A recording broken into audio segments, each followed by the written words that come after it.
A'udhu billahi minash shaitani rajim. Bóyá irú bẹ́ẹ̀. Ẹ bá fún a. Oda. A'udhu billahi minash shaitani rajim.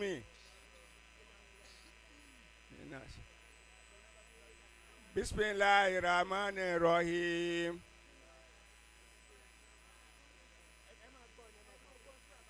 Alhamdulillahi rabbil alamin. Arrahmanir rahim. Maliki yawmiddin. Iyyaka na'budu wa iyyaka nasta'in. Ihdina siratal mustaqim. Siratal ladzina an'amta alaihim. Ghairil maghdubi alaihim waladdallin. Amin. Bismillahirrahmanirrahim. Alif Lam Mim. Dhalikal kitabu la rayba fihi hudan lil muttaqin. Alladhina yu'minuna bil ghaib wa yuqimuna salata wa mimma razaqnahum yunfiquna.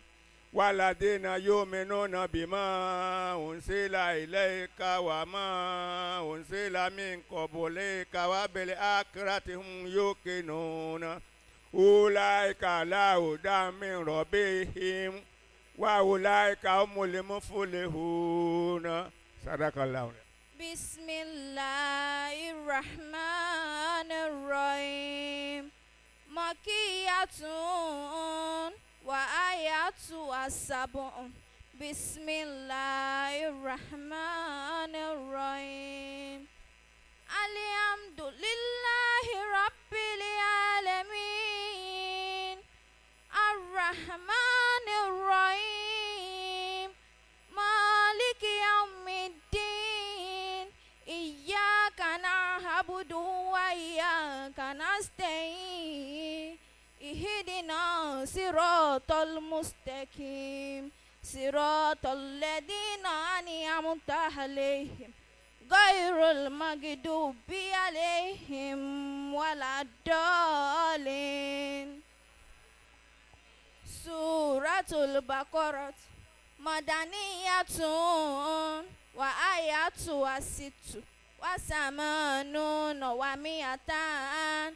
Bismillahirrahmanirrahim. Alif Lam Mim. Zalikal kitabu la rayba fihi hudan lil muttaqin.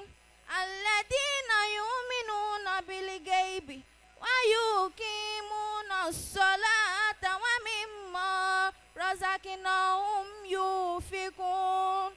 Walladhina yu'minuna bima unzila ilayka wa ma unzila min qablika wa bil akhirati hum yuqinun. Ulaika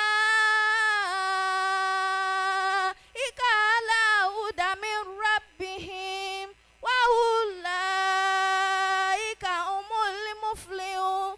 Sadaqallahu maulanal azim. Gbogbo ẹ̀yin òbí oníwàlímọ̀ kẹ́dìdé lẹ́ẹ̀kan náà ẹ wá di àwọn ọmọ yín lára yá.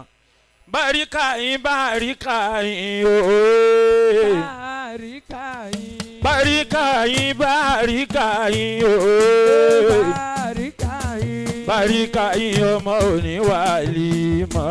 Bàríkà yín. Bàríkà rẹ̀ ó bàríkà rẹ̀ ooo. Bàríkà yín. Bàríkà rẹ̀ ọmọ oníwàlímọ̀. Ẹ ti kéwú ẹ tún ṣe wàlímọ̀. Bàríkà yín. Kéwú ṣòro kéwú ṣòro kéwú ṣòro kéwú ṣòro kéwú ṣòro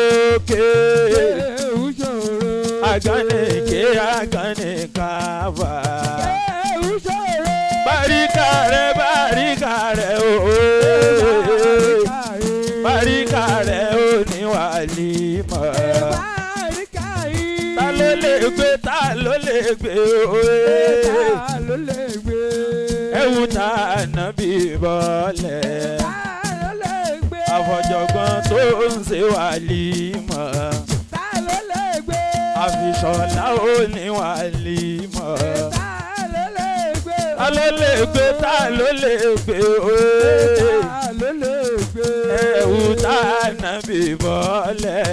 Ta ló lè gbé? Àfisọ̀lá ò ní wàlímọ̀. Ta ló lè gbé? Àwọn ọmọ ní wàlímọ̀ tí wọ́n bá ti lọ ń jòkó ká máa lọ bí tọ́kàn torí kò sí. Ta ló lè gbé? Ta ló lè gbé? Ọláìdé ṣeun àbí ta ló lè gbé? Ta ló lè gbé? Ẹ̀wù tá nàbì bọ́lẹ̀ o. Bàríkà rẹ̀ bàríkà rẹ̀ o. Bàríkà rẹ̀ ò ní wòlímọ̀. Ẹsẹ̀ kéwù lẹ́tún ṣe wàlímọ̀. Ọdún kéwù ẹ̀tún ṣe dúpọ̀. Ẹ ti ṣe ìtàn ẹ ó tún ṣe mìíràn. Ọlá Musa ọlá Yisa Alibagawi ọlá Nabi tí ń jẹ́ Muhammad.